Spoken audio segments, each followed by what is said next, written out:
You know, one of the things I love deer water holes, and I love the tank water holes. For one, you don't have that receding mud and the propagation of the EHD midge, but water holes are just a great all-day stop for a mature buck. Now I'll show you. You know, I'm gonna come back here, and I know a lot of you have seen the size tanks we use, and you know, over the years we've really gone from a very small 27.5 gallon cut 55 gallon tank, and it just wasn't enough water. We migrated to 100 gallon, 110 gallon tanks quite a bit, and we use those quite often. And over the years, we've gone to 150 and then these 300s. And so I really like the 300 gallon size tank. What we found is once these are full of water in the beginning of the season, they don't run out. And that's important. But water, to me, what I really like about it, and I want to focus on this, and we'll talk about a really bad location to put a water hole in a good location, is that a water source is something that a mature buck will hit literally all times of the daylight. And so that's what's key for me. You look at food, and that's why we have food plots. Food plots are so critical to private land parcels. But at the same time, I rarely shoot a mature buck on a food plot unless it's late season muzzleloader, gun season, and it's that afternoon sit and deer coming into the field. Very rarely with a bow. I shot bow with a bow, and that was 2 seasons ago, Dylan, 2023. And you know, that was right over a small little intimate food plot. We love those little intimate food plots. I can't say I never hunt on them. But my choice for that all-day dark to dark sit is a water hole, which is where I shot both my mature bucks last year in Minnesota and Wisconsin. So the size, 300 gallons, is awesome. Really like that for that all-day sit. But let's go take a look at some of my favorite places to actually install a water hole and why. And really, guys, it's not too late. You still have time to install a water hole. Not bad to install now. You could install that. It's August 4th right now. I wouldn't hesitate, because I looked at this as more of a pre-rut use, that I wouldn't hesitate to, and we've installed water holes all the way up to early September, mid-September even, with the thought that, boy, we're not even going to be coming back for 4 or 5 weeks. So let's go take a look at a couple of these spots, and we'll see what you think, and where we've installed them and why, and how they're working for us. Where are we going? Down the field, and we're gonna shoot some video. Are you excited? Mm-hmm. Hey Jackson, you want to be in this video with us? Okay, let's go. Here, this is your camera. Here, that's yours. You want to hold that? Okay, that's your camera for this shoot. You're filming now. You're filming. Okay, you film what you want to, okay? Like, look at that on there, and then. So this is something that Dylan and Wes, Jen has worked a lot on this. In fact, Jen, you planted this for the fall.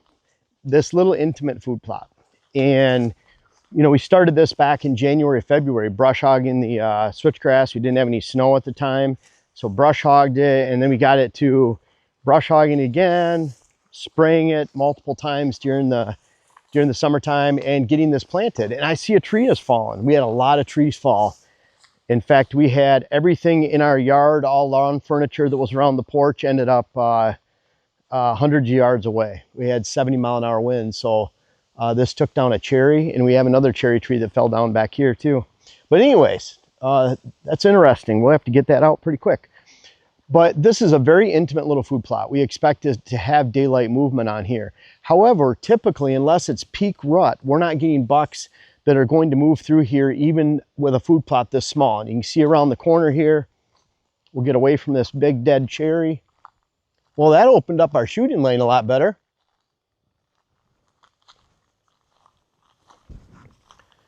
But you can see the size right here, and we have our camera right there, mock scrape. But this is that perfect little food plot for just a pasture. We have a bigger food plot over there. This is the worst spot you could add a water hole. And I'm sorry if, you know, some of this content gets repeated, but people talk about water holes online. There's just so much bad information out there where you'll see this perfect little setup of a food plot. You stick a water hole into it. It's going to be the ultimate attraction. The food plot itself is the attraction. It's already here. There's no reason to add another attraction to it. The deer are coming through here largely morning, largely afternoon, right before dark, and that's it. And so when you add a water hole to this, it doesn't change that pattern of use. They don't all of a sudden, the reason they're coming to this food source during that time of the day, you know, gray light in the morning, gray light in the afternoon, is because open food sources, even one this small, they don't typically hit food until that time of the day. And it's open. It's out in the open. Obviously, the nature of a food plot, it's more open. So they're not thinking food. They're not thinking of passing through this until those dark hour times. And so by adding a water hole to here, you don't all of a sudden turn this into an 11 o'clock stop or a 1 o'clock stop. I shot my buck at 11:30 last year on a water hole a few hundred yards from here. 11:30. I went into that stand in a 7:30 time frame across ag field. It's a post daybreak stand entrance. You're getting in 11:30. If that water hole was located in this food plot, it doesn't make it an 11:30 stop. It makes it a gray light stop because the food plot's here.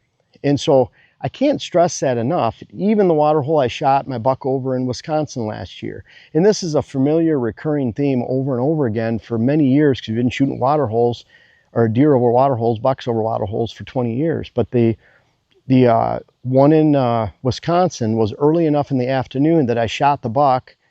He ran and died. And then I heard my neighbor's gas ATV on the neighboring parcel coming up the hollow to go hunt several hundred yards away. You can hear those things for a long ways away. But I could hear him coming up to hunt. So I shot it early enough that my neighbor wasn't even out to hunt at that time. Jackson, what do you think? Is this a good spot for a water hole or no? Probably not. So you stick that water hole here, it takes that all day water hole, and I'm going to repeat this till I'm blue in the face. So if you don't like hearing the same information, go somewhere else. I can appreciate that. But there's so many bad channels out there giving bad advice. I want to make sure that you know what's good and what's not based on many, many decades of experience. Let's go take a look at a good water hole location, and you'll see the difference with that. Great hunting spot. It has a purpose, but we have a large food plot right there, about an acre, a little over an acre. We have a water hole about 100 yards that way. And let's go visit a good water hole location. And we'll make sure we have our student videographer with us. It's perfect. Here, over here, right here. Can you see me? Can you see my feet, my legs? Your camera, sir. Okay. Say thanks, Uncle Dylan. Thank you. You bet. All right, Spin remember, around. spin around. There you go. Hey, Jackson, what is this right here? It's good flash. How do you know that? So we have switchgrass aligning a lot of our hunting locations. We have over 3 miles just on the outside edge. That doesn't count the perimeters. We have a 4.5 acre field, for example, that has switchgrass all the way around it. So we probably have 4 miles of switchgrass. Jackson, when we ride around, what's your favorite thing to do? You like picking switchgrass, don't you? So what he likes to do is while we're inside, and a lot of this when it's dried, and you have the seed head that's dry like this, and we're driving around all winter long, summer long, and you probably find some old stuff in here too. This is what he likes. Well, then he likes taking it and touching the back of your neck in the side-by-side or hitting you in the face with it while you're driving. So he loves picking switchgrass. One of his favorite things to do. Switchgrass. Say it. Can you say it? How do you say it? With flash. That's right, dude. Anyways, this is one of my favorite spots, you know, for a water hole. This is where I shot my buck last year. So I just want to illustrate why this is a great spot for a water hole. And we have this times about 13 out here as far as water holes go. And they feature the same setup, completely away from food. I would say the closest water hole we have to a food source, I would say the Hermit water hole is probably about that 100-yard range, 80-yard range at the least. But somewhere 80 to 100 yards, because you want that totally separate, total movement, different water hole where a buck can actually visit this water hole and come here any time of the day away from food, because the closer you get to food, and especially big food, then the more that buck does not want to visit that during the daylight. It's more that gray light movement morning and evening. And so this right here, you can see we have a major run right here. This is a major bench system right here, meaning it's flat here and it drops off rapidly right here, very, very steep. So this is that perfect bench that goes right through here. My buck actually was traveling right through here at about 11:30, and I shot him about right here. I'm only like 15 yards from the stand. So this is that movement right here, and 11:30, and he's a mature buck. You know, that was his window of movement, and really, we don't get pictures of him on the little food plots. Just a completely different level of attraction. This is more intimate. This is all woods and cover all the way down. This is probably, you know, straight as a crow flies out. I don't even know if it's 150, 200 yards. But when you go down and follow this elevation, it's probably 300 yards all the way to the bottom, 300 yards all the way up the other side. So this is a very intimate cover fold, great buck bedding, very remote. So bucks can go down in those core areas. A lot of times here, because we have ag fields up high, the bucks bed low. If all those ag fields are down low, we have them bed high. But anyways, this puts it right in that sweet spot for a remote setup for a water hole, where we can expect to see that daylight movement. And that's ultimately the key. I hope it makes sense. If we add water, or if we added food to this spot, we have just some clover. There's some various grasses we planted here. It's our Green Max traffic blend, just to hold the soil. We'll actually come in here and mow this when we mow that access trail. We'll just mow it down, and the deer will stop and peck at it a little bit. But if we added a food plot here, an 1/8 of an acre, 1/10 of an acre actual food plot, say it was all clover. Now we turn this water hole that was an all-day movement into a gray light morning and afternoon or evening stop. And it's no different if we take that little intimate food plot. We already know what it is. It is what it is. Don't like that expression, but that little food plot is what it is. We can expect some great movement for an afternoon sit during the rut. If we go in there in the morning, we might spook a deer that is in there, but we can post daybreak stand entrance across the ag field, get in there right at gray light, and expect that. Is he about to jump in? Froggy. A froggy. But anyways, it's kind of, we know what we can expect with that. So a lot of times what we're doing with those food plots is, like the food plot that's here, it goes around the corner. So this is one edge, it's facing back and forth like that. The edge is right up here. And then this edge goes like that. So this little intimate food plot over here features a 90-degree difference in winds. We can hunt that with westerly winds. We have to hunt this with straight southerly winds, or we have to wait for winds to come over the top from the north and blow over really steep in the morning so it stays above us and stays above the deer down here. So we can hunt this more north-south winds depending on if it's morning or evening. In that one over there, we get to take advantage of westerly winds. So it's a complementary wind setup. Now, if I'm going to hunt an afternoon sit and I feel pretty confident, we have good sign that that buck's going to be over there, then I wouldn't hesitate to hunt over there with a west wind versus here. And that way I'm spreading my pressure out. So I'm not just hammering one spot with everything in one spot, needing one wind for that location. Now I'm spreading my pressure, potential pressure out between two areas, different winds. I'm cheating more towards the food source to the afternoon, more towards the water hole during all day, especially morning.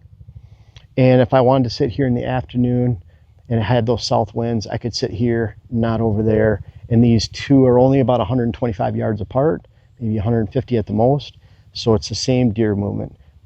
Also, when we're adding this water hole here and food over there, we have bedding that we've created over that way about 150 yards, really good ridge top bedding with great aspen regeneration. Now we're creating an entire line of movement because we spread these features out. We don't put the water hole, the food plot. Easiest way to wreck a buck bedding area is to add a food source to it. Now it repels him. So, because again, he doesn't want to be around that food during the daylight. He wants to be in his bedding area during the daylight. And that's where you add that food plot there. Now you just turn it into a non-daylight bedding area. So we want these in a line. We have bedding, water, food. That creates that strong line of movement. It means that buck is featured on here, and what does that do? It controls his time that he's on our property. He's not just going from a bedding area going straight over to the neighbors. He has to think about this water. When he's at the water, he thinks about a food source. We have another large food source on the other side of that one. So we're really collecting him and creating this deer line of movement. We're doing that by separating attractions. Great because it gives us a lot of different options for morning, afternoon, different winds. And that's how you patiently pick away at a mature buck. You know what's kind of cool about that too? Is because we're putting all our eggs in several baskets like that, each basket complements each other. And what happens is we come in here and say, this is the perfect condition for a morning hunt, south winds, post daybreak stand entry. So you come into this water hole and sit, and then guess what happens? He comes out of that bedding area. So he would have been there anyways. He comes through here, and we already had him in 2 out of the 4 spots. They're both the morning spots. We couldn't have picked the wrong one because he's in both of them, because we're creating that line of movement. So what happens is you come in here and there's a mature buck using this area, then pretty high likelihood when you come in here and you pick the right stand for the right wind, you're not going into a big food source, for example, in the morning and spooking those deer out. You're saving that food source to the evening. You're not going to no bedding area in the afternoon. You're going to that bedding area stand in the morning. This water hole all day, but you're picking the right stand location for the right winds. You're being very tactical about it. And he would have gone by multiple stand locations anyways in the same sit. You're just picking the right one. And that's why the odds of shooting that buck that's using this system is extremely high. And what spoils all of that is if you're forcing it and you're using the wrong stand. Try to take it, I look at it like that morning stand, this water hole stand, that small hunting plot over there, they each have their perfect time to use them. I want to use those perfect times. It spreads out the risk, spreads out the pressure, and keeps these really fresh as stand locations, creates that line of movement, and ultimately makes sure that within a few sits, I'm shooting that mature buck that's using this system pretty easily. So I want you to develop that on your own property. That's why I go back to, there's a lot of bad information out there, and I just want to help you guys. That's the whole idea. If we're not helping you, then this channel's worthless. And so I appreciate you guys watching. I hope this makes sense. And we're training Jackson upright. Next generation Videographer. catcher. Dylan tells me he's going to be editing the next 5 videos just as practice, because he's getting pretty good at it. And because it's so easy to do, right, Dylan? Absolutely, yeah. You know what's So crazy? Dylan, we were just talking to our seed wholesaler, Joel. He's awesome. And just, mentioning that we started working together in May of 2016. So over 9 years ago. And 9 years of bliss, bud. You know what's cool is I think you had 2 years of a videography editing experience about at that time. Hardly, yeah. And then think of everything. It's not like you learned everything in year 3 or 4 and you've just been coasting. It's like, as a videographer, and we have young kids that ask us, how to get in the business. If Jackson wants to get in the business and wants to do this, the number one thing that he could do, and I would tell you young kids out there, is to start learning editing. There's a lot of videographers, there's a lot of photographers, and I'm not saying Dylan isn't a high level photographer or videography. The point is that in the hunting industry, I would say editors are in short supply. It's something you can learn. Kids are really good at it. It's something you can learn when you're 14, 15, 16, 17, 18. Dylan, you didn't go to school for this. Nope. Dylan learned by adding all these layers of information throughout the years, and that's how typically the best ones learn, because you can't go learn this stuff in a classroom. You got to do it. So Dylan's adding layers to his wealth of knowledge and experience and resume. And what he showcases in these videos is far beneath his talents. And I'm not saying I want him to improve the video quality that we do, because it would add a lot of time to the editing. So what Dylan does commercially for other companies within his own business, Atlas and Fauna, is completely different than what we do for. I just want to say that, because I think sometimes people would look at the YouTube videos and say, well, Dylan, that's all you do? Yeah, So Dylan, Dylan's a lot more advanced than he showcases here, but he's learned that over the 9 years, and he's continuing to learn like we are. Whether it's food plotting or anything. I have a lot of experience, and we've done a lot. I try to showcase that experience because I think it's important, but at the same time, we're all still learning.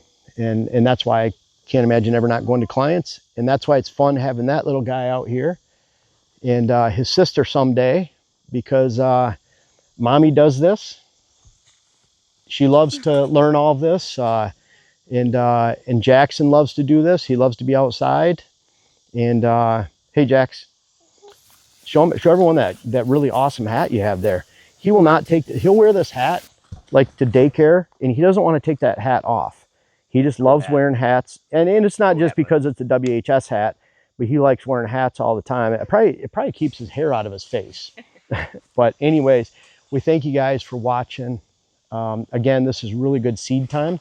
So if you guys want to check out purewildlifelens.com, we only offer pure seeds. I want you really to check out the inert matter on bags. Make sure you're not getting a high percentage of garbage. Know the amount of coating of lime doesn't make up for the amount of seed you're losing in the bag.